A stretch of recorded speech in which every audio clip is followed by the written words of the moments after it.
नमस्कार विद्यार्थियों, कैसे हैं आप सब लोग। आशा करता हूं आप सब ठीक होंगे। स्वागत है आपका एक बार फिर से आपके अपने YouTube चैनल राजस्थान जीके आरा में। जीके आरा में आप जानते हैं हम राजस्थान का इतिहास पढ़ रहे हैं और राजस्थान के इतिहास में हमारा जो सीरीज चल रही है वो चल रही है राजस्थान के आधुनिक इतिहास की और राजस्थान के कला संस्कृति की। आधुनिक इतिहास में हमने राजस्थान का एकीकरण कंप्लीट कर लिया है। आप उसके क्लासेस को हमारे YouTube चैनल पे देख सकते हैं। डिटेल क्लासेस हैं, 6 पार्ट बनाए हमने और उसे आप देख सकते हैं, अपने नोट्स बना सकते हैं और क्वेश्चंस को सॉल्व कर सकते हैं। अगर आपसे क्वेश्चन सॉल्व हो रहे हैं, अगर पढ़ने के बाद एक भी बच्चा अगर पढ़ रहा है उससे क्वेश्चन सॉल्व हो रहे हैं तो प्लीज आप हमारी वीडियोस को निरंतर देखें। जब जब हमारा वीडियो अपलोड हो तब तब देखें, आपको फायदा होगा और ये हमारी गारंटी है। जो जो टॉपिक हम करा रहे हैं उसमें फायदा हो, कोशिश करेंगे हम मेन टॉपिक को तो कम से कम कराएं। ठीक है दोस्तों, राजस्थान इतिहास और कला संस्कृति में हमारा संत और संप्रदाय चल रहा था, जिसकी एक क्लास हमारी हो चुकी है, जिसमें हमने संत जम्बू जी के बारे में पढ़ा। आज मैंने जैसे पिछली क्लास में आप लोगों से वादा किया था कि एक क्लास अब कला संस्कृति की करेंगे और एक क्लास आधुनिक इतिहास की करेंगे राजस्थान के। इसी क्रम में पिछली क्लास हमारी कला संस्कृति की रही है, अब आज की क्लास हमारी आधुनिक इतिहास की रहेगी। आधुनिक इतिहास में हमारा एक टॉपिक कंप्लीट हो गया, एक जो बहुत महत्वपूर्ण टॉपिक है इतिहास के पॉइंट ऑफ व्यू से, एग्जाम के पॉइंट ऑफ व्यू से। आज हम दूसरा टॉपिक कवर करने जा रहे हैं, राजस्थान में किसान आंदोलन। क्या कवर करने जा रहे हैं दोस्तों? राजस्थान में किसान आंदोलन। ये भी महत्वपूर्ण टॉपिक है और बहुत लेंथी टॉपिक है, बहुत टफ टॉपिक है, क्योंकि बहुत सारी चीजों का समावेश इसमें किया गया है, बहुत सारी चीजें इसमें पूछी जाती है। तो ये अमूमन मुझे ऐसा लगता है कि ये एकीकरण और प्रजामंडल आंदोलन ये निजी तौर पे, जाति तौर पे मुझे ऐसा लगता है थोड़े राजस्थान इतिहास के थोड़े टफ टॉपिक में से एक है। परंतु इसमें चिंता करने वाली कोई बात नहीं है। आपको यहाँ पे बहुत आसान तरीके से समझाया जाएगा और बहुत धीरे धीरे समझाया जाएगा। समय लग सकता है परंतु आपके क्वेश्चन को गलत नहीं होने दिया जाएगा, कोशिश यही की जाएगी। ठीक है दोस्तों, तो बिना किसी देरी के हम शुरू करते हैं राजस्थान में किसान आंदोलन। जिसने किसान आंदोलन के बारे में नहीं सुना वो अब सुन ले, और जिसने सुना हुआ फिर से सुन ले।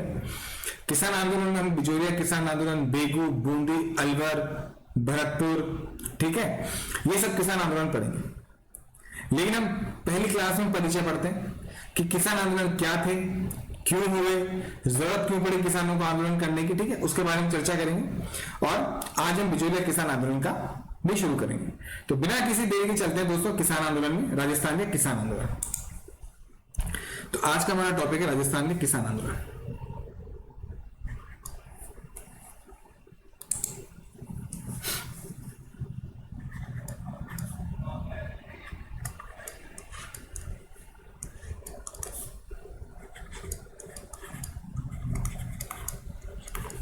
किसान आंदोलन।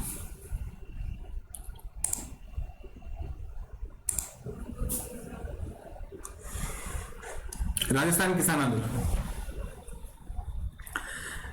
देखो किसान आंदोलन पढ़ने से पहले है तो किसानों ने आंदोलन क्यों किया। किसानों के पास क्या होती है? भूमि होती है। तो पहले हमें ये पढ़ना पड़ेगा भूमि कितने प्रकार की होती है ना। फिर भूमि पे टैक्स दिया गया, तो क्या किसान शुरू से टैक्स देने में आनाकानी कर रहे थे या इन्होंने बाद में टैक्स देने में कर देने में आनाकानी की, वो हम चर्चा करेंगे। ठीक है, कौन सा मुख्य कर था जिसकी वजह से किसानों को परेशानी का सामना करना पड़ा। ठीक है, ये सब आज की क्लास में पढ़ेंगे, बिजोरिया किसान आंदोलन पढ़ेंगे। तो सबसे पहले हम पढ़ेंगे कि राजस्थान में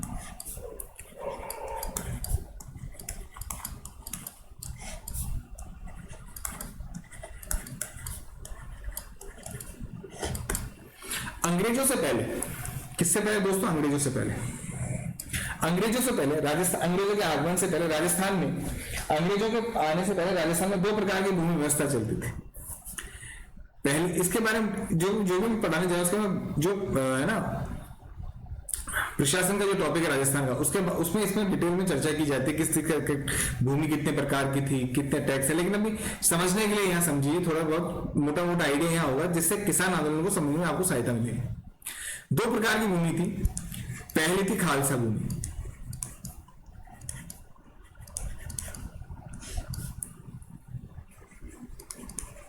खालसा भूमि, यह भूमि सरकार के नियंत्रण में थी।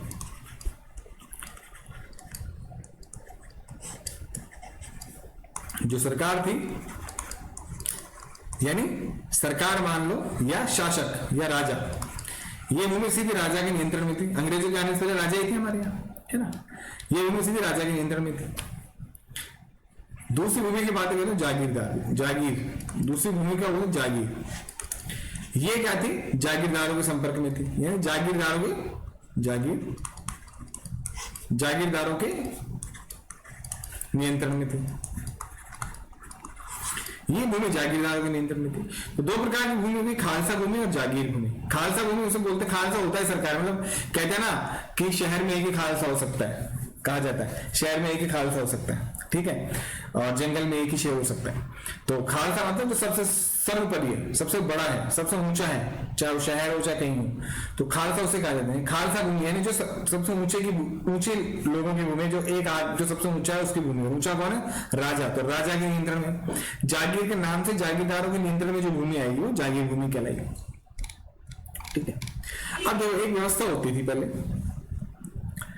शासक है राजा, राजा के बाद आता था सामंत या जागीरदार,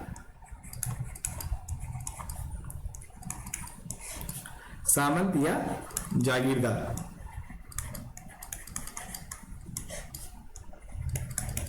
और फिर आता था किसान। ये व्यवस्था होती थी भूमि बंदोबस्त में। भूमि को लेकर जो व्यवस्था होती थी, सबसे ऊपर राजा होता था, उसके बीच बाद जागीरदार या सामंत होता था, और उसके बाद किसान होता था। तो अंग्रेजों के आने से पूर्व या मुगलों के आने से पूर्व राजा और सामंत, मुगलों से पूर्व क्या था, ये राजा और सामंत में क्या था दोस्तों, रक्त संबंध हुआ करते थे। क्योंकि राजा तो देखो, ये राजा तो पूरा राज्य का राजा हो गया, सामंत को परगने दे देता था, परगनों के हिसाब से आज की भाषा माने तो तहसीलें दे देता, भाई तुम्हारे पास 10 तहसील 10 परगने इस सामंत को दे दिए। और ये रक्त संबंधों में होता था, जैसे राजा कोई भाई है, जीजा है, फूफा है, चाचा है, उन्हें दे दिया करता था। उसके बाद कौन आए, मुगल आ गए, मुगल आ गए। मुगलों ने यह व्यवस्था समाप्त की राजा सामंत की, और उन्हें राजा को क्या मनफदार बना दिया, ठीक है। ये जो व्यवस्था थी, ये मुगलों के आने के बाद राजा और सामंत की जो व्यवस्था थी वो चलती रही, परंतु राजा और सामंत की व्यवस्था चलती गई, परंतु राजा को क्या बना दिया दोस्तों,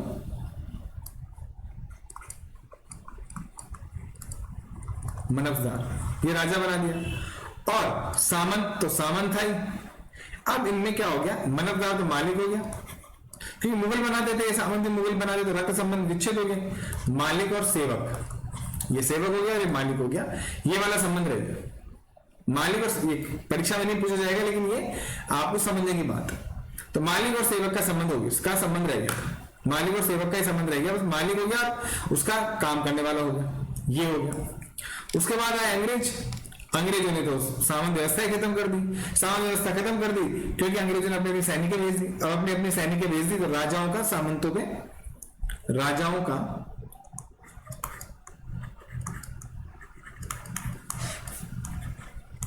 सामंतों या जागीरदारों पे पर निर्भरता कम हो गई या खत्म हो गई, निर्भरता समाप्त हो गई। निर्भरता क्या हो गई, समाप्त हो गई। तो ये एक कारण बना किसान आंदोलन का। ये कारण कैसे बना किसान आंदोलन का, तो पहले क्या होता था कि भूमि कर लिया जाता था। क्या लिया जाता था, भूमि कर लिया जाता था, भूमि कर लेते। पहले क्या करते थे, भूमि कर लेते थे।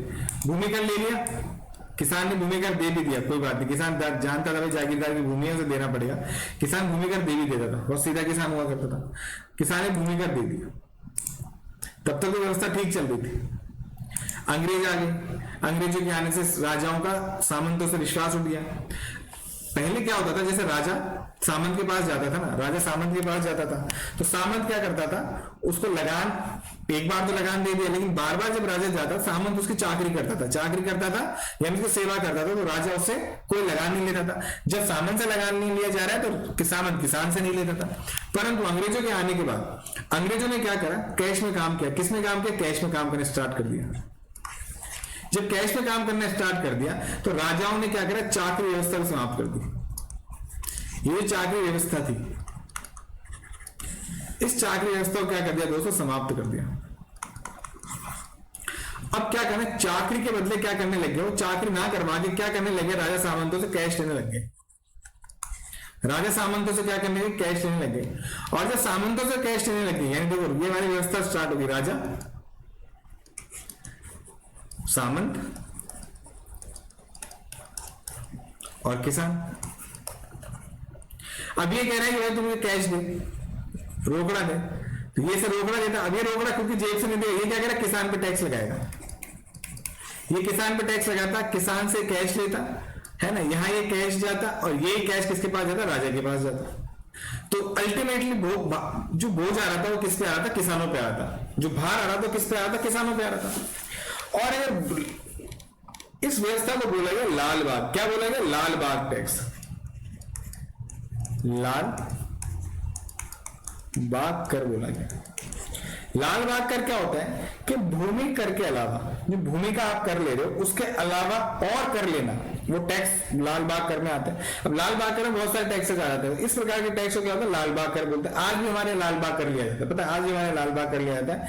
स्वच्छता के आपके स्वच्छता सेस लिया जाता है, ठीक है। नगर निगम वाले आ रहे हैं, वो अलग से पैसे लेके जा रहे हैं, ठीक है। तो इस तरह से आज भी लिया जाता है। पर अब मॉडर्न टाइम आ गया, दुनिया भर के हमारा एक देश एक टैक्स होना चाहिए, परंतु क्या चल रहा है, इनकम टैक्स भी दे रहे हैं, जीएसटी भी दे रहे हैं, ठीक है, वैट भी दे रहे हैं, हम कई जगह वैट भी दे रहे हैं, ठीक है। हर सामान को हम खरीदने पे टैक्स दे रहे हैं, ठीक है। तो आज भी हमारे टैक्स का बोझ है, आज भी हमारा टैक्सेशन सिस्टम को सुधार की बहुत आवश्यकता है। चलिए ठीक है, बाद में बात करेंगे। तो लाल बाग कर कहा जाता था, भूमि कर के अलावा जो टैक्स लिया जाता था किसानों से, उसे लाल बाग कर कहा जाता था। और इस लाल बाग कर का सीधा बोझ किस पे आ रहा था, किसानों पे आ रहा था।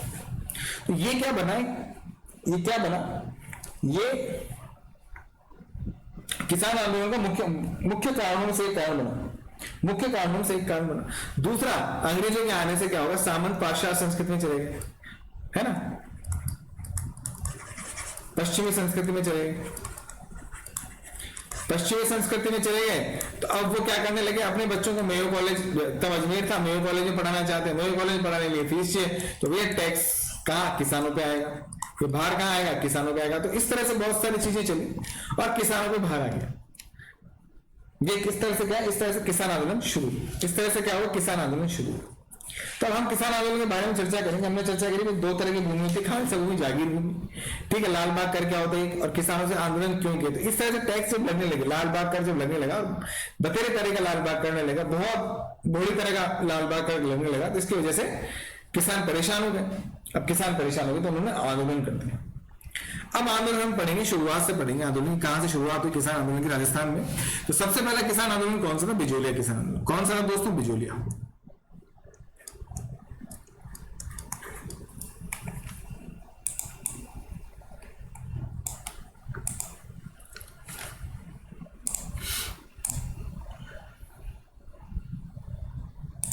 सबसे पहला किसान आंदोलन था बिजोलिया किसान आंदोलन।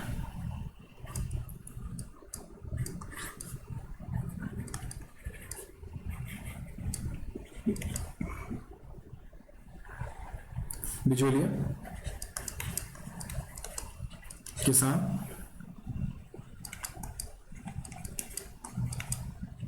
आंदोलन। ये किसान आंदोलन शुरू हुआ 1897 में और खत्म हुआ 1941 में। कब शुरू हुआ दोस्तों, 1897 में शुरू हुआ और 1941 में खत्म हुआ। लगभग ये चला 44 साल। सबसे लंबा चलने वाला इतिहास का सबसे लंबा चलने वाला किसान आंदोलन था बिजोलिया किसान आंदोलन। ये किसान आंदोलन सबसे पहला अहिंसात्मक और संगठित रूप से किसान संगठित रूप से इसको आंदोलन को चलाया। ये 3 चरणों में चला। ये किसान आंदोलन 3 चरणों में चला। पहला चरण था 1897 से 1915। दूसरा चरण था 1916 से 1923 और तीसरा चरण था दोस्तों इसका 1923 से लेकर 1941। ये 3 चरण में चला। तीनों चरणों में अलग अलग नेता बने। तीनों चरणों में क्या क्या हुआ उस पर हम चर्चा करेंगे। तो बिजोलिया किसान आंदोलन 1897 से लेकर 1941 तक रहा। लगभग 44 वर्ष चला। लगभग 44 वर्ष चला। 3 चरणों में हुआ। कितने चरणों में हुआ दोस्तों? 3 चरणों में। 3 चरणों में ये किसान आंदोलन 3 चरणों में हुआ। 3 चरणों में आगे बात करेंगे। अब हम बात करते हैं बिजोलिया की। अब आज हम क्या पढ़ेंगे? बिजोलिया किसान आंदोलन। देखो बिजोलिया क्या है? बिजोलिया क्या है? भीलवाड़ा। बिजोलिया वर्तमान में क्या है? भीलवाड़ा में। बिजोलिया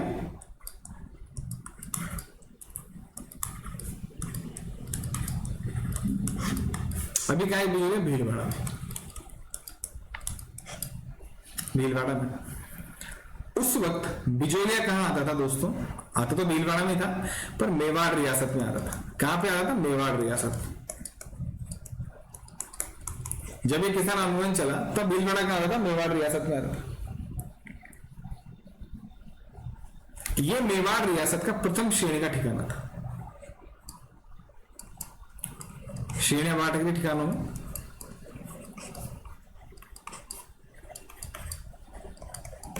ये मेवाड़ रियासत का प्रथम श्रेणी का ठिकाना था। इस बिजोलिया की स्थापना, इस बिजोलिया ठिकाने की स्थापना किसने की? अशोक परमार ने। अशोक परमार किसने किया? अशोक परमार ने।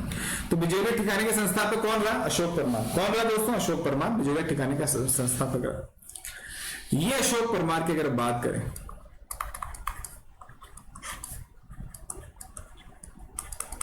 कहां का था ये? यूपी आगरा का। कहां का था? यूपी आगरा का था। इसने 1527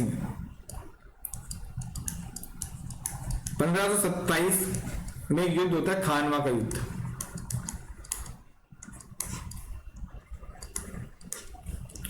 किस किस में? मेवाड़ के शासक सांगा और बाबर में। तो इस युद्ध में 1527 युद्ध में अशोक परमार सांगा की तरफ से लड़ा। सांगा की सहायता की थी। किसने? अशोक परमार ने सांगा की सहायता की।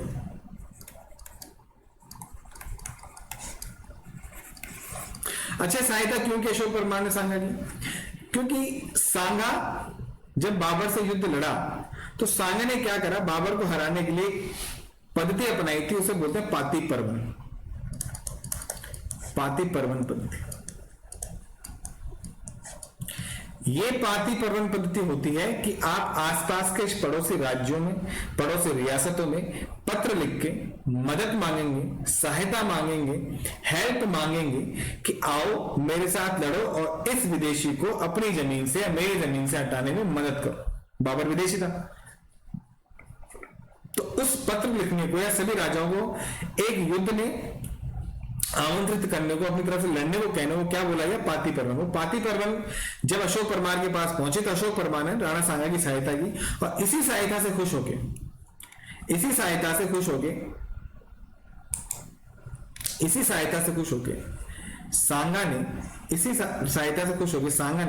राणा सांगा ने अशोक परमार को किसकी जागीर दी? ऊपरमाल की जागीर दे दी।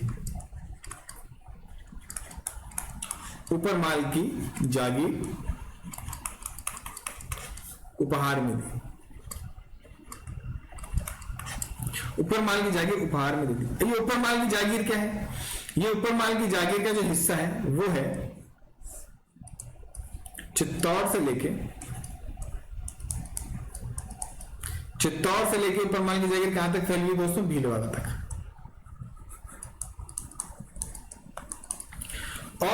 और भी देखें तो चित्तौड़ में एक जगह पड़ती है भैंसोरगढ़।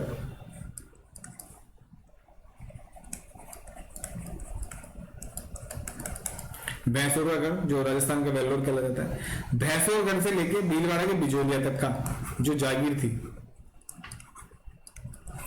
ये जो जागीर थी ये किसको दे दी? अशोक परमार को दे दी। इस पूरी जागीर को क्या बोलते हैं? ऊपरमाल की जागीर कहते हैं। और ऊपरमाल की जागीर में बिजोलिया एक ठिकाना था जो मेवाड़ का प्रथम श्रेणी का ठिकाना, जिसकी स्थापना किसने करी? फिर बाद में इसका संस्थापक अशोक परमार को कहा जाता। तो ऊपरमाल की जागीर किसने दी? राणा सांगा ने दी, अशोक परमार। और ऊपरमाल की जागीर से आपका क्या समझते हैं? चित्तौड़ के भैंसोरगढ़ से लेके भीलवाड़ा के बिजोलिया तक ऊपरमाल की जागीर कहते हैं। 1 मिनट पानी पी लो।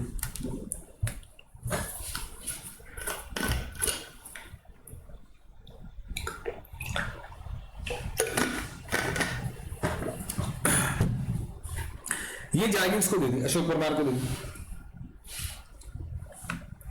अब समझ में आ गया कहां से ये जागीर?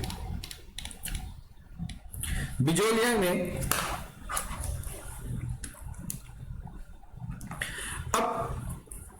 बिजोलिया की अगर बात करें तो बिजोलिया में अशोक परमार को दे दी, परंतु बिजोलिया को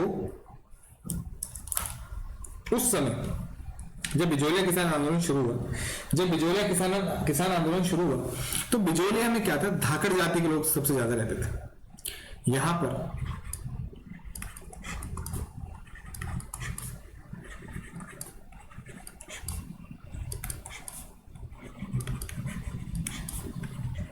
धाकड़ जाति के किसान थे। उस समय बिजोलिया का जो सामंत था वो कौन था? राव कृष्ण सिंह। बिजोलिया के सामंतों को राव की उपाधि प्राप्त थी और राव कृष्ण सिंह था।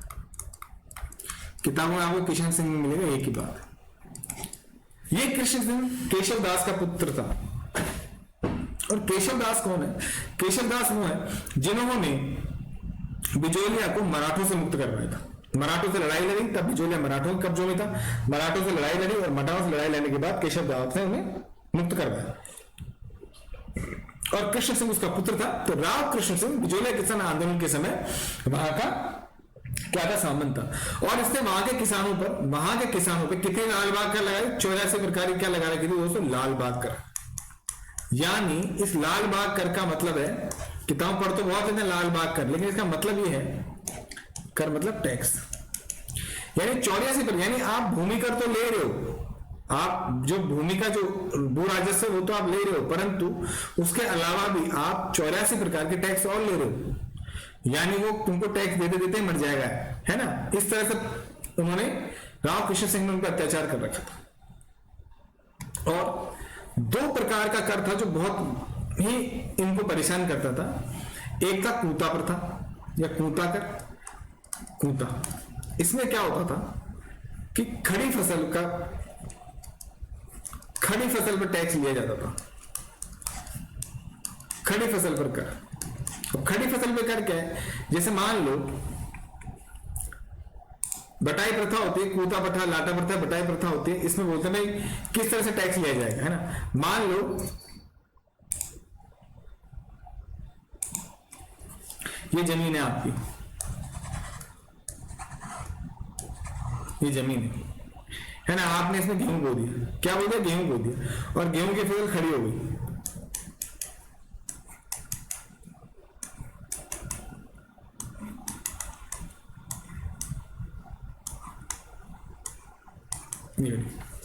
तो वो आते थे, खड़ी फसल को देखते थे और उनपे टैक्स लगा देते, भाई तुम्हारी फसल तो ये टैक्स लगाओ। साहब इसमें क्या दिक्कत है? इसमें दिक्कत ये है कि भाई खड़ी फसल हो गई, ठीक है, अच्छी फसल हुई है, तो किसान क्या सोचता था, क्या मैं इतना तो टैक्स दे दूंगा, ठीक है, और ये मैं मेरे खुद के लिए रख लूंगा, ठीक है। अगर फसल अच्छी हुई है तो वो क्या करते थे, आते थे और इतना टैक्स ले जाते थे और केवल इतना सा किसान के लिए छोड़ते थे। पहली चीज अच्छी फसल पे। अगर मान लो बुरी फसल हुई है, मान लो बुरी फसल हुई, बुरी नहीं, खड़ी फसल है, वो टैक्स ले गए, बरसात आ गई, पूरी फसल नष्ट हो गई, तो वो तो टैक्स का हिसाब ले गए, भैया हमको तो इतना टैक्स चाहिए, तो किसान को टैक्स देना ही पड़ता था, उन्हें कोई मतलब नहीं था। तो ये एक प्रथा थी। क्या प्रथा थी? कूता प्रथा। ये एक रीजन बना। दूसरा था लाटा प्रथा। क्या थी? लाटा।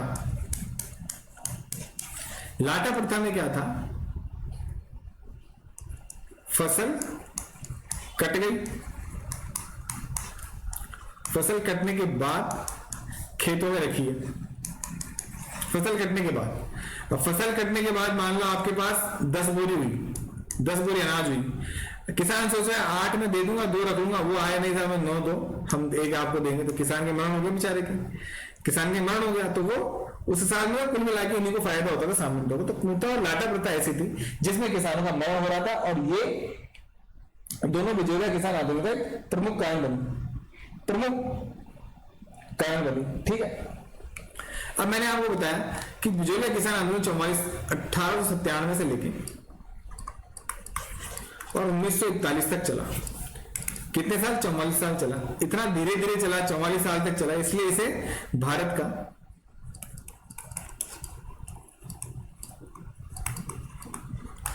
भारत का मैराथन किसान आंदोलन भी बोलते हैं।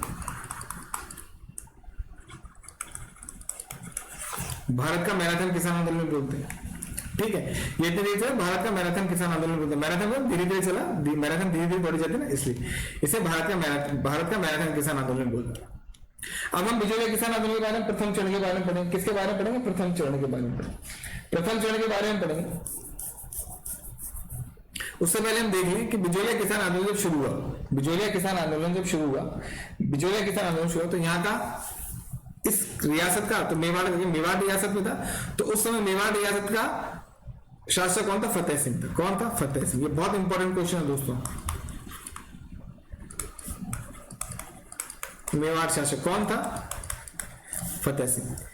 फतेह सिंह बिजोलिया किसान आंदोलन जब शुरू हुआ, या बिजोलिया किसान आंदोलन की शुरुआत में मेवाड़ का शासक कौन था, या बिजोलिया किसान आंदोलन किस शासक के काल में शुरू हुआ? तो किस शासक के काल में शुरू हुआ? फतेह सिंह के काल में शुरू। फतेह सिंह के काल में शुरू। अब हम पढ़े प्रथम चरण। चलिए अब चलते हैं प्रथम चरण पे। प्रथम चरण 3 चरणों में हुआ, मैंने आपको बताया। प्रथम चरण है 1897 से 1915 या 1916, कुछ भी हो सकता है। 1915 या 1916 कुछ भी हो सकता है। यहां पे क्या हुआ कि राव कृष्ण सिंह था। सामंत कौन था? कृष्ण सिंह। उसने कितने प्रकार के लाग बाग लगा रखे थे, कितने प्रकार के टैक्स लगा रहे थे? भूमि कर के अलावा 84 प्रकार के। तो ये लोग क्या परेशान हो गए? ये लोग परेशान हो गए तो उन्होंने बोला यार कुछ तो करना पड़ेगा। इसी बीच में क्या हुआ दोस्तों, एक इंसान था गंगाधर धाकड़। पहली बात, यहां पे धाकड़ जाति किसानों ने आंदोलन किया। बिजोलिया में धाकड़ जाति किसानों ने आंदोलन किया।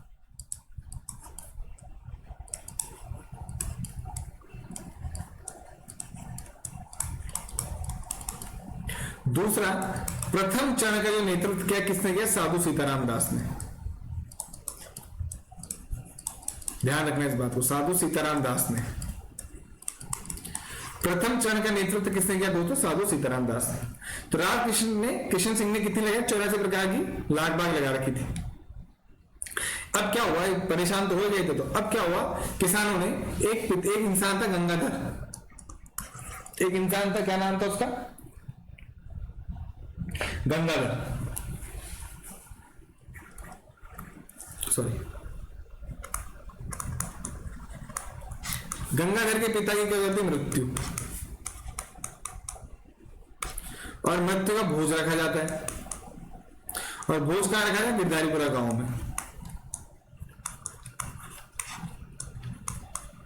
गिरधारीपुरा गांव में गंगाधर के पिता की मृत्यु का भोज रखा जाता है, और सभी धाकड़ किसान वहां एकत्रित होते हैं और बोलते हैं कि नहीं भाई, अपने को राव कृष्ण सिंह ने जो अत्याचार हम पे कर रहा है, जो टैक्स हम पे लगा रहा है, इसकी जानकारी किसको होनी चाहिए? फतेह सिंह को होनी चाहिए, मेवाड़ के महाराणा को होनी चाहिए।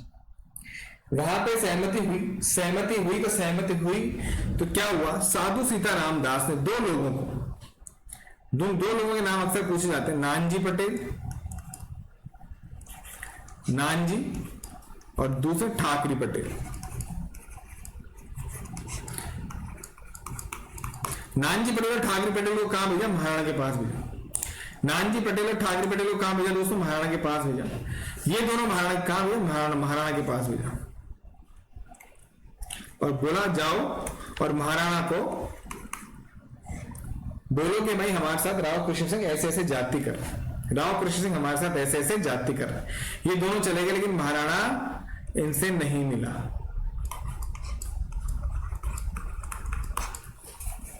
तो साधु सीताराम दास ने बोला कि आप लोग शिकायत पत्र छोड़ दो। जब साधु सीताराम दास को लगा कि भाई ये तो नहीं मिला, तो उन्होंने एक शिकायत पत्र महाराणा को सौंप दिया। शिकायत पत्र छोड़ा महाराणा के लिए। क्या छोड़ा? शिकायत पत्र। उसमें लिख दिया कि भाई हमारी ये समस्या है। महाराणा ने मुलाकात नहीं की, तो साधु सीताराम के कहने पर नानजी पटेल और यहाँ पे शिकायती पत्र छोड़ दिया। शिकायती पत्र छोड़ दिया, फिर महाराणा ने मजबूरन करके, या बाद में कुछ भी हुआ हो, कुछ हुआ होगा कुछ नहीं हुआ होगा वो अलग बात है, महाराणा ने किसानों की समस्याओं को सुनने के लिए किसे भेजा? बिजोलिया हामिद हुसैन को।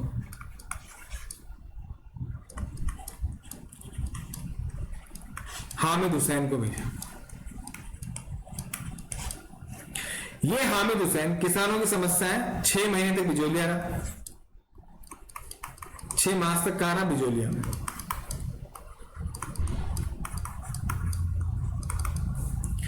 और इसने किसानों की समस्या को क्या करा, किसानों की मांग सही बताई, किसानों की मांग या समस्या सही बताई इसने राणा को। बोला कि नहीं साहब, हामिद हुसैन किसको भेजा, हामिद हुसैन को भेजा। और हामिद हुसैन को भेजने के बाद उसने जब 6 महीने तक जांच की तो पाया कि नहीं साहब किसानों की समस्याएं बिल्कुल सही है, किसानों की समस्या सही है और महाराणा को कार्रवाई करनी चाहिए। महाराणा क्या करनी चाहिए, कार्रवाई करनी चाहिए। लेकिन महाराणा ने कोई कार्रवाई नहीं की, परंतु राणा ने कार्रवाई नहीं की। अच्छा, कार्रवाई क्यों नहीं की, क्योंकि भाई वो टैक्स ले रहा है तो राणा तक भी तो पहुंच रहा है, राणा तक पहुंच रहा है। राणा को पता है अगर मैंने अगर टैक्स नहीं लिया इससे तो मैं अंग्रेजों को क्या दूंगा, मैं कुछ दे नहीं पाऊंगा। तो राणा की मजबूरी है ना, ये वही महाराणा प्रताप के वंशज थे परंतु मजबूर हो गए थे, ठीक है। तो राणा की मजबूरी थी कि भाई ये तो मैं नहीं कर पाऊंगा, इसलिए राणा मजबूरी वश था, इसलिए उसने राव कृष्ण सिंह पे कोई कार्रवाई नहीं की। और जब कोई कार्रवाई हुई ही नहीं, जब कोई कार्रवाई नहीं हुई, कार्रवाई हुई नहीं साहब, जब कोई कार्रवाई हुई राव कृष्ण सिंह के हौसले बुलंद हो गए। राव कृष्ण सिंह ने क्या किया, नानजी पटेल और ठाकरे पटेल को क्या कर दिया, निष्कासित कर दिया। नानजी पटेल ठाकरे पटेल को निष्कासित कर दिया। उसके बाद उन दोनों को वापस से बिजोलिया में लाया, परंतु बहुत भारी भरकम रकम का दंड देने पे रकम दी दंड स्वरूप और वापस उन्हें लिया।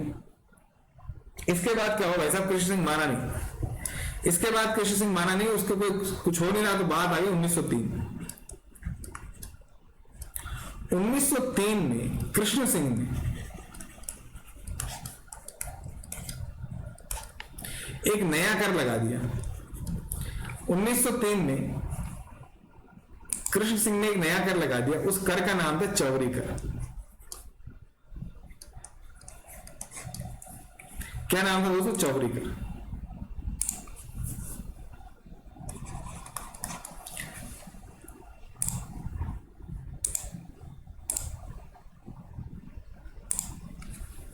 क्या नाम था, चौरी कर। कृष्ण सिंह ने एक नया कर लगाया 1903 में। तो 1903 में चौरी कर किसने लगाया, कृष्ण सिंह ने लगाया। चौरी कर कब लगाया गया, 1903 में लगाया गया। किसके द्वारा लगाया गया, कृष्ण सिंह के द्वारा लगाया। एक चौरी कर लगा दिया। इस चौरी कर में क्या होता था, किसानों को पुत्री के विवाह पर, देखो बहुत इसने बहुत जुल्म किए, कितना गंदा जुल्म किया। आप सोचो कि पहले की लाइफ, आज की लाइफ बहुत आसान है, बच्चे सुसाइड कर रहे हैं, ठीक है, जरा सा उन्हें डांट दो बच्चे सुसाइड कर लेते हैं, ठीक है, नंबर नहीं आए सुसाइड कर रहे हैं बच्चे, ठीक है। ये थोड़ा सा थोड़ी सी मानसिक प्रताड़ना होती है, बहुत ज्यादा फ्यूचर का सोच नहीं पाते, वो सुसाइड कर लेते हैं, ठीक है। हालांकि उनकी मेंटल स्टेटस बहुत गंदी होती है, उन्हें अंधेरा दिखता है तो कर लेते हैं, वो उनको समझाने वाला चाहिए, प्रॉपर काउंसलिंग चाहिए उनको, ठीक है। लेकिन ये इनकी हो सकता है उन लोग बच्चों के लिए बड़ी समस्या है, लेकिन अगर आप पूरे समाज को देखें तो एक छोटी समस्या, नहीं हुआ सिलेक्शन कोई बात नहीं, दोबारा तैयारी करो, है ना। सितारों के आगे जहां और भी है, कहते हैं ना कि जरूरी नहीं कि हमारा सिलेक्शन हो गया तो बहुत कुछ है करने को लाइफ में, है ना, कर सकते हैं। और चलो इसे बाद में चर्चा करेंगे फिर कभी, बड़ा इमोशनल टॉपिक है ना। तो लेकिन उस समय देखो क्या होता था, अब देखो क्या, पुत्री के विवाह पर 5 रुपए का टैक्स था, 5 रुपए ठिकाने को टैक्स दो। एक तो ये था कि साहब ये क्या 5 रुपए टैक्स देते, 5 रुपए बहुत हुआ करते थे तब। पहला तो क्वेश्चन आपसे पूछा जाता है कि चौरी कर में कितने रुपए का टैक्स लिया जाता था, 5 रुपए का टैक्स लिया जाता था, किसके विवाह पे, पुत्र के विवाह पर। उसके बाद भी नहीं माना ये क्या कहता था कि विवाह हो गया, क्या हो गया, विवाह हो गया, आपने विवाह कर लिया, अब पुत्र वधू यानी पुत्री सामंत के पैरों में गिरेगी, अपनी पगड़ी रखेगा, सामंत के पैरों में गिरेगी, पिता उससे अपनी पगड़ी रखेगा सामंत के पैरों में, उसके बाद उसकी विदाई होगी। तो ये उनका उस मेंटल स्टेटस था। उस वक्त इतना गिरे हुए थे लोग, इतना मजबूर थे, गिरे हुए लोग भी थे जो सामंत जैसे लोग थे, मजबूर किसानों जैसे लोग थे। तो वो टाइम था, ठीक है, कितना बुरा टाइम था। आज हमारे पास एसी है, फ्रिज है, गाड़ियां हैं, मोबाइल है, उसके बाद हम खुश नहीं है। लेकिन ये लोग उस वक्त भी इन्होंने लड़ाई करी और वहां से निकले। ठीक है दोस्तों, तो सिचुएशन हैंडल करने वाली बात है। तो चौवरीकर लगा, किसने लगाया 1903 में? कृष्ण सिंह ने चौवरीकर लगा दिया, जिसने पुत्र के गौरव 5 रुपए देने होते थे। भाई इसका विरोध किया इन्होंने, बोले यार ऐसे नहीं चलेगा, हम अब पुत्री का विवाह भी करें और टैक्स, पुत्री का विवाह भी करें, टैक्स भी दे, ऐसे नहीं चलेगा। तो इन्होंने क्या करा, 2 साल तक कन्याओं का विवाह ही नहीं किया।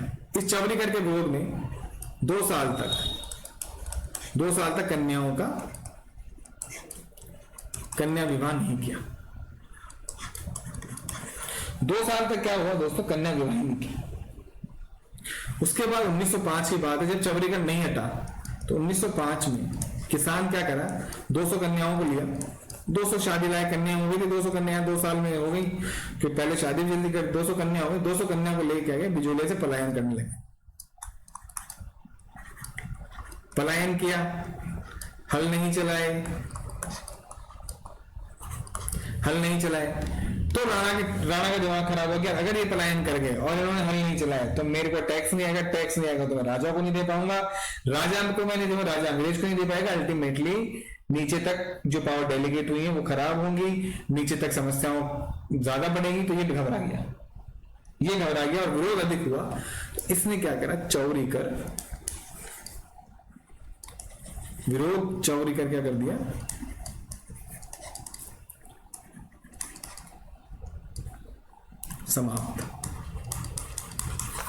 चौवरीकर समाप्त कर दिया। और जो दूसरे करते हैं उनको 50% से कितने करते हैं, आप इससे 40% ही दो। तो ये रही चौवरीकर की कहानी, ठीक है। ये किसानों की पहली जीत थी। भाई किसानों ने कि हमारी जीत होगी, हमने आंदोलन किया, हमारी जीत होगी, परंतु भी जीत कंप्लीट नहीं हुई है। अभी तो बहुत 44 साल तक चलना है, 44 साल तो पहला एजेंट चल रहा है, ठीक है। 1906 में क्या हुआ दोस्तों, कृष्ण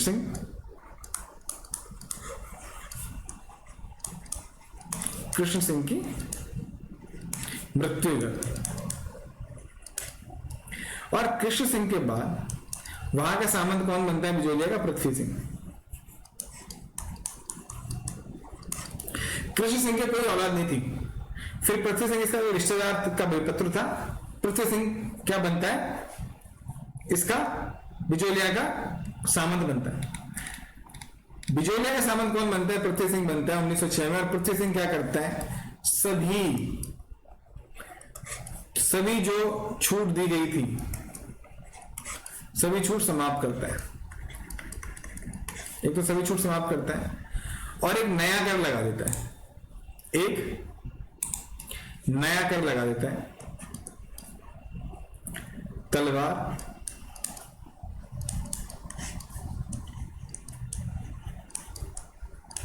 तलवार बंधाई कर। इसे बोलते हैं उत्तराधिकारी शुल्क। जब भी कोई उत्तराधिकारी नया आएगा तो किसानों को ये तलवार बंधाई कर ठिकाने में जमा कराना पड़ेगा।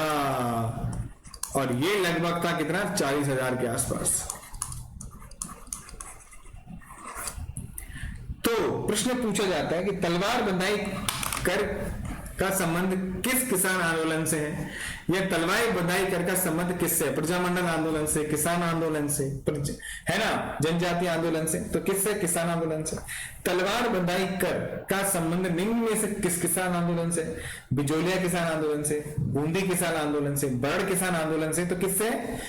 बिजोलिया किसान आंदोलन से। तलवार बंधाई कर किसके द्वारा लगाया गया? कृष्ण सिंह, बिशन सिंह, पृथ्वी सिंह। तो किसके द्वारा? पृथ्वी सिंह के द्वारा। तलवार बंधाई कर का अन्य नाम क्या था? उत्तराधिकारी शुल्क। ये था साहब। 40,000 वाला क्वेश्चन आपसे नहीं पूछा जाएगा क्योंकि लगभग अप्रोक्सीमेट है, इसकी कोई वैल्यू नहीं है, ये आपसे कभी नहीं पूछा जाएगा, उसे बताने वाली बात है। तो उन्होंने तलवार बंधाई कर लगा दिया, भाई आपको उत्तराधिकारी शुल्क देना पड़ेगा। अब उत्तराधिकारी शुल्क देना पड़ेगा तो सब समाप्त, गुस्सा आ गया सबको। तो यहां पे जो नेता थे इसका विरोध हुआ। इसका विरोध किस किसने किया? साधु सीताराम दास ने। साधु सीताराम दास।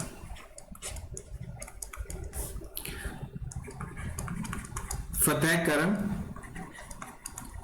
चारण जी ने, है ना, साधु सीताराम दास, फतेहकरण चारण, और तीसरा इंसान का नाम है ब्रह्मदेव। इन्होंने इसका विरोध किया। इन्होंने इसका क्या करा? विरोध किया। विरोध तो किया ही किया, परंतु पृथ्वी सिंह का विरोध का कुछ मतलब नहीं था। तो इस विरोध के चलते क्या पृथ्वी सिंह ने इसे नौकरी से, पुस्तकालय की नौकरी से निकाल दिया।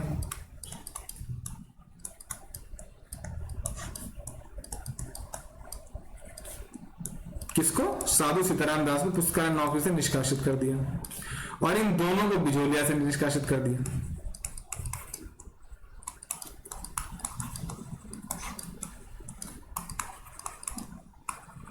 इन दोनों क्या कर दिया? बिजोलिया से निष्कासित कर दिया। अब साधु सीताराम दास भी गया, पुस्तकालय की नौकरी चली गई उसकी, फतेहकरण चारण और ब्रह्मदेव को बिजोलिया से क्या कर दिया? निष्कासित कर दिया। तो इस तरह से इन्होंने चला। उसके बाद 1914 में, उसके बाद आया 1914, पृथ्वी सिंह भी चलता बना। मृत्यु,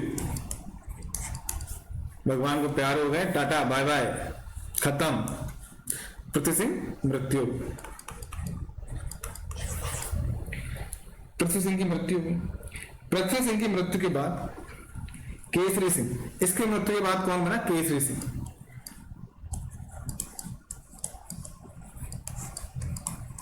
केसरी सिंह सामंत बनता है। परंतु ये जो केसरी सिंह है ये क्या है? अल्पवयस्क यानी माइनर। अभी ये गद्दी नहीं संभाल सकता, और गद्दी नहीं संभाल सकता इसकी वजह से बिजोलिया का प्रशासन किसके पास चल गया? महाराणा के पास। महाराणा के पास बिजोलिया प्रशासन आ जाता है।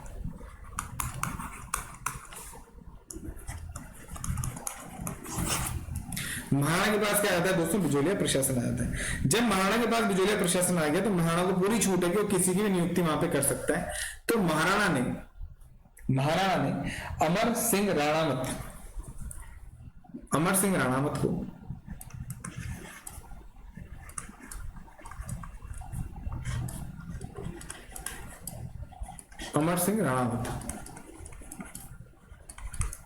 को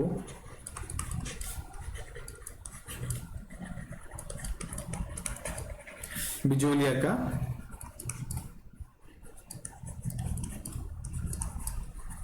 प्रशासक नियुक्त किया जाता है, और डूंगर सिंह को नायब, यह सहायक मान लो इसको, डूंगर सिंह भाटी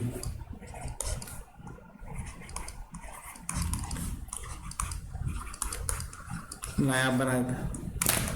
ठीक है, तो प्रश्न आपसे पूछा जाएगा कि बिजोलिया किसान आंदोलन में बिजोलिया के सामंत पृथ्वी सिंह की मृत्यु के बाद वहां का प्रशासन किसके हाथ में चला गया? किसके हाथ में गया?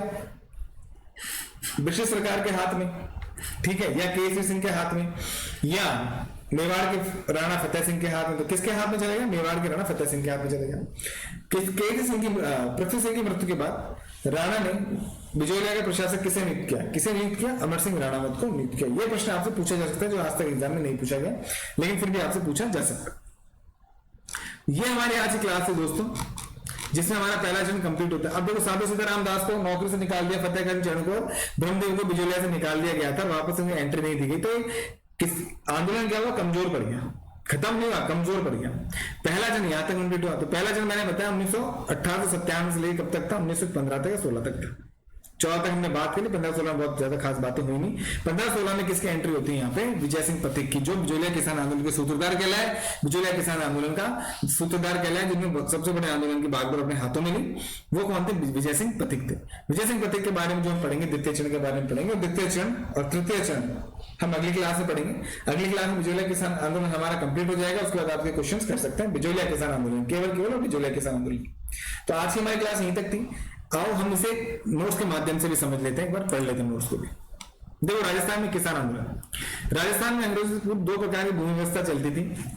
खालसा यह भूमि सीधी सरकार के नियंत्रण में रहती थी, जागीर यह भूमि जागीरदारों के नियंत्रण में रहती थी।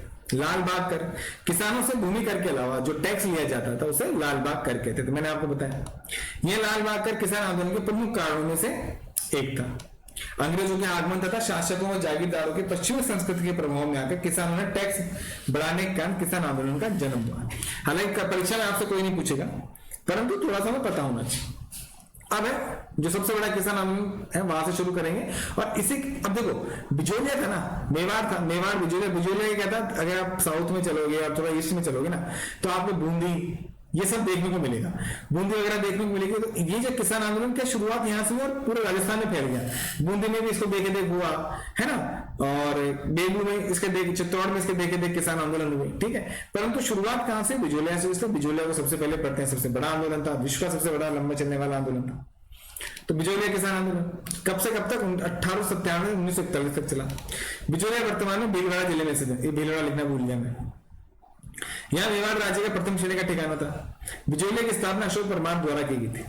खानवा युद्ध जो कि महाराणा सांगा और बाबर के मध्य लड़ा गया भरतपुर में, खानवा में 1527 से बाबर के विरुद्ध राणा सांगा का अशोक परमार द्वारा साथ दिया गया। इसलिए सांगा ने मेवाड़ राज्य के ऊपर माल की जागीर अशोक परमार को उपहार में दी। ऊपर माल की जागीर क्या है, चित्तौड़ के भैंसुरगढ़ से लेकर भीलवाड़ा के बिजोलिया तक की जो जागीर थी उसे उपरमाल की जागीर कहते थे। उपरमाल की जागीर क्यों, क्योंकि उपरमाल का पठार पाया जाता वहां पर, ठीक। इसलिए अशोक परमार उत्तर प्रदेश के आगरा के रहने वाले थे। पातिपर्वन के जो उससे क्या आहान, पातिपर्वन से जो आहान किया गया था, मैंने आपको बताया पातिपर्वन क्या है, उससे जो आहान किया गया था तो अशोक परमार ने राणा सांगा की सहायता की। बिजोलिया उपरमाल की जागीर में एक ठिकाना था। बिजोलिया ठिकाने में कितने गांव थे, 79 गांव थे। यहाँ पर धाकर जाते किसान अधिक थे। बिजोलिया किसान आंदोलन की शुरुआत में यहाँ का जागीरदार कौन था, राव कृष्ण सिंह था, जो राव केशव दास का पुत्र था। और केशव दास वो था इंसान था जिसने बिजोलिया को मराठों से आजाद करवाया था। कृषि सिंह किसानों पर 84 प्रकार के लाग बाग कर लगा रहे थे, यानी भूमि टैक्स के अलावा 84 प्रकार के टैक्स ऐसे थे जो देने पड़ रहे थे किसानों को, तो अत्याचार था। इस किसान आंदोलन का प्रमुख कारण भू राजस्व की लाटा और पूता प्रथा थी। पूता प्रथा खड़ी फसल पर टैक्स और लाटा अनाज निकालने के बाद लगाया जाने वाला टैक्स, मैंने आपको समझा दिया। बिजोलिया किसान आंदोलन पहला अहिंसात्मक तथा संगठित किसान आंदोलन था। यह आंदोलन 1897 में शुरू हुआ तथा 1941 तक चला। यह सबसे लंबा किसान आंदोलन चला जो 44 वर्ष तक चला। इस आंदोलन को भारत का मैराथन किसान आंदोलन भी कहा जाता है। बिजोलिया किसान आंदोलन 3 चरणों में, प्रथम चरण 1897 से 1915-16 जो 19 साल चला, द्वितीय चरण जो 7 साल चला, और तृतीय चरण 1923 जो 18 साल चला। इस किसान आंदोलन का सबसे लंबा चरण तृतीय है, सबसे छोटा चरण द्वितीय है। ये भी आपसे क्वेश्चन पूछा जा सकता है, थोड़ा सा ऐसा ही नॉलेज हो, कॉमन सेंस है, ये बड़ी बात नहीं। बिजोलिया किसान आंदोलन के समय मेवाड़ के शासक महाराणा फतेह सिंह थे। यहाँ पर दादर जाते हुए किसानों ने किसान आंदोलन किया। अब करते हैं प्रथम चरण। प्रथम चरण 1897 से लेकर 1915-16 तक। नेतृत्व किसने किया, साधु सीताराम दास द्वारा किया गया।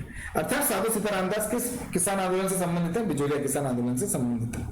और उसमें चरण पूछे तो प्रथम चरण से। प्रथम चरण का नेतृत्व साधु सीताराम दास द्वारा किया गया।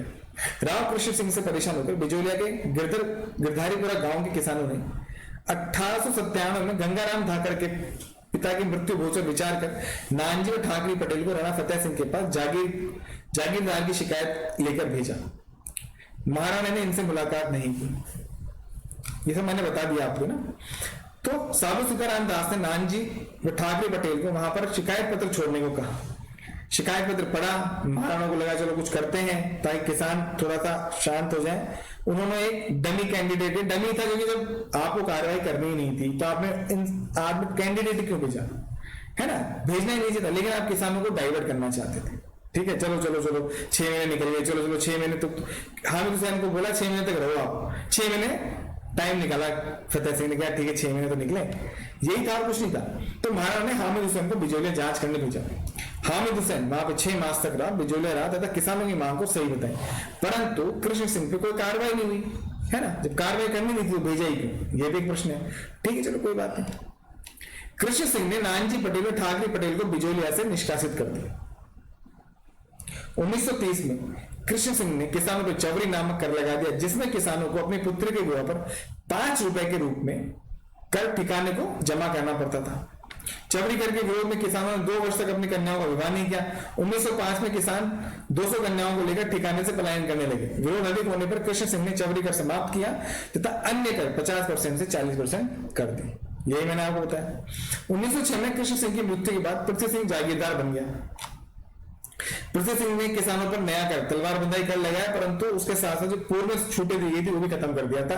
पहले जो 50 से 40 किया गया था उसे वापस से 50 कर दिया और बाकी जितने भी करते उनको एडिटिव रखा, परंतु चबरी कर तो समाप्त हो ही गया था, परंतु पृथ्वी सिंह ने बाकी करों को एडिटिव रखा और नया कर लगाया तलवार बंदाई कर, जिसे उत्तराधिकारी शुल्क भी कहा जाता है, जिसका विरोध सीधू सीताराम दास, फतेहकरण चांद और ब्रह्मदेव ने किया।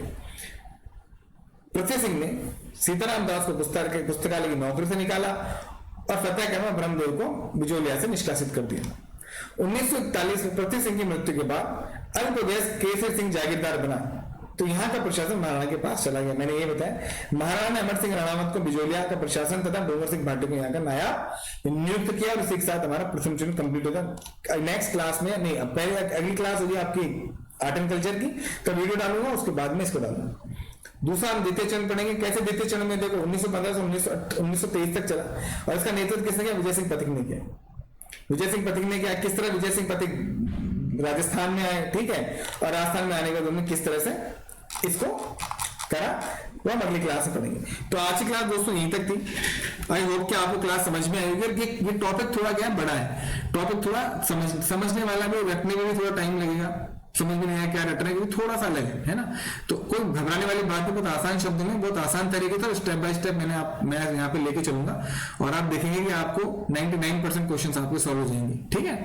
तो क्योंकि 1% मैं इसलिए नहीं कहता या 2% मैं इसलिए नहीं कहता, जो पेपर बनाते हैं वो हमसे ज्यादा विद्वान है, वो नॉट, मैं गलत नहीं कहता। हम सब टीचर से ज्यादा, जो भी टीचर कोचिंग्स में ऑनलाइन ऑफलाइन पढ़ा, हम सबसे ज्यादा समझदार है, सबसे ज्यादा विद्वान है। क्यों?